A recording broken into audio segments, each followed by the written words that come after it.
Perdóname, Luis Ernesto, se estaba cayendo ahí la llamada telefónica, creo que ya te escuchamos mucho mejor. Pues ojalá y así sea, Luis. Así es.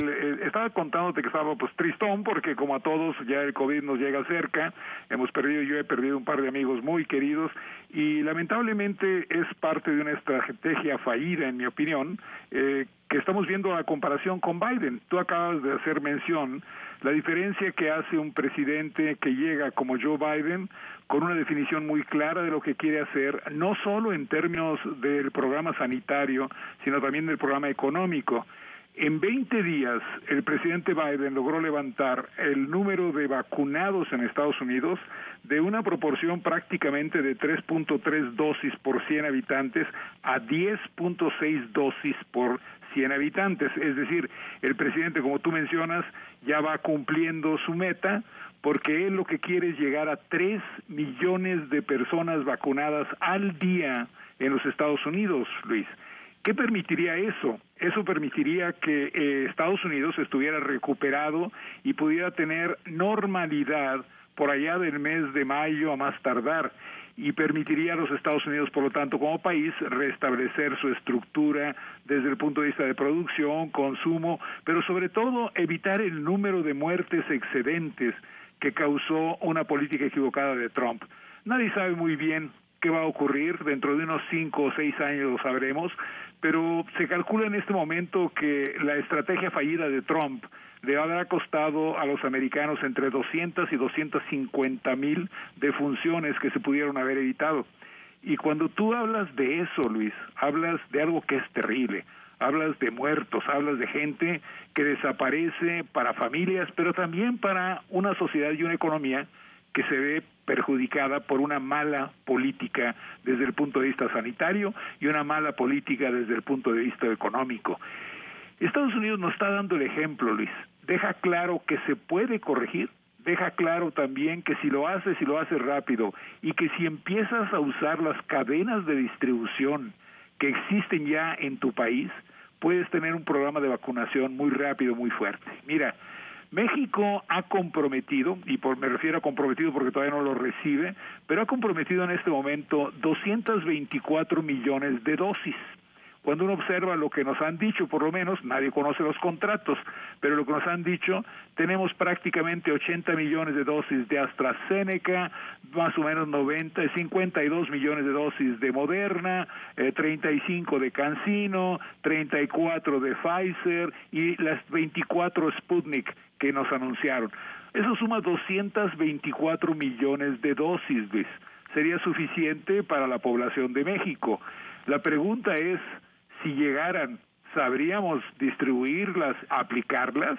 Porque mira, lo que ha pasado hasta el día de hoy es que el sistema de distribución y de registro es pésimo, mal hecho, mal definido y sin ninguna idea de cómo se van a aplicar las vacunas.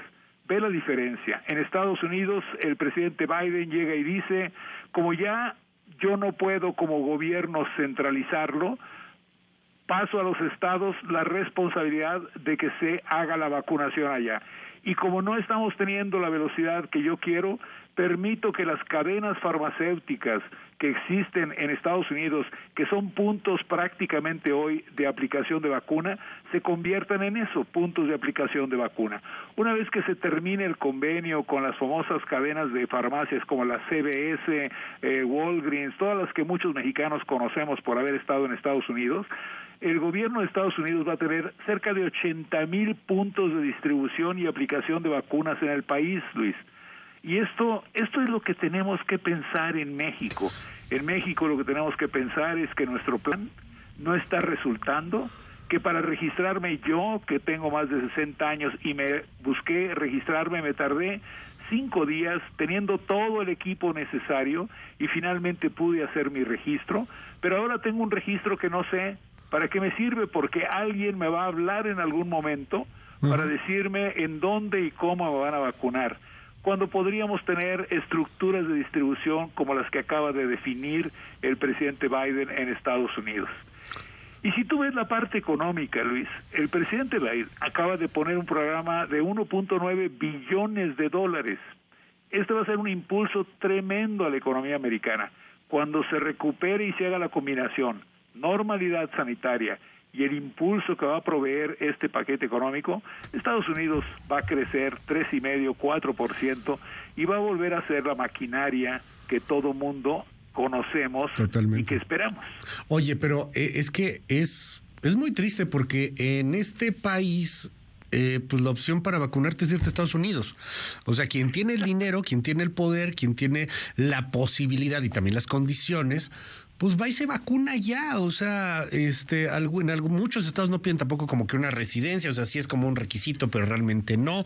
Se están organizando viajes para irse a Estados Unidos en vuelos privados, etcétera. O sea, si hay la lana, mejor irse a vacunar a Estados Unidos. Pues qué triste. O sea, porque aquí entonces no se supone que primero los pobres, no se supone que primero los más necesitados. Y la otra cosa, Luis, piensa lo que acaba de decir el señor presidente. Dio las gracias de su tratamiento, dijo que era, básicamente así lo entendí yo, un tratamiento experimental, pero si todo eso es cierto, es muy caro el tratamiento. Y entonces la pregunta más importante es, ¿no es esto un reflejo de toda la política? Por supuesto, porque el presidente se pudo haber usado cubreboca para evitar contagiarse, el presidente también, ¿sí? Pudo haberse vacunado, haber sido de los primeros como correspondía, como lo hizo el presidente Biden, para demostración además de que la vacuna no te causa daño. Y si lo hubiera hecho, no hubiera tenido ni que pasar prácticamente 2 semanas y media fuera de circulación y aparte haber tenido que usar un tratamiento que yo creo que él lo puede obtener, pero yo dudo que tú y yo o cualquier otro mexicano lo podamos conseguir porque debe ser sumamente caro también. Entonces, esto manda un mensaje que es muy claro. La política sanitaria de México, la política económica que se ha aplicado, incluyendo lo que vimos en la persona del señor presidente, está mal y por lo mismo debería modificarse. Bueno, ya regresó el señor presidente de su convalecencia y creo que los mexicanos nos alegramos de ello. Y ahora la gran pregunta es, señor presidente, ¿va a cambiar usted la política de salud sanitaria, dado que ya vio usted el impacto que sí causa esta enfermedad? ¿O no la va a cambiar, Luis? Pues ojalá que se cambie, ojalá que cambiemos también los datos, porque, a ver, tengo aquí Our Rolling Data, que más o menos nos va dando ahí un aprox de cómo vamos en comparación con el mundo. En el caso de la COVID-19, en las vacunas, o sea, Estados Unidos está ya superando los 40 millones de vacunados, 41 millones, me está marcando aquí hasta el día de ayer. En México vamos apenas en 710,000, rozando los 800,000, pero es que, Luis Ernesto, es como que no hemos entendido nada, porque las pruebas estamos igual, o sea, en las pruebas apenas vamos 4 millones de pruebas, seguramente ya son más, pero porque quien tiene la lana para hacerse la prueba va y se la hace.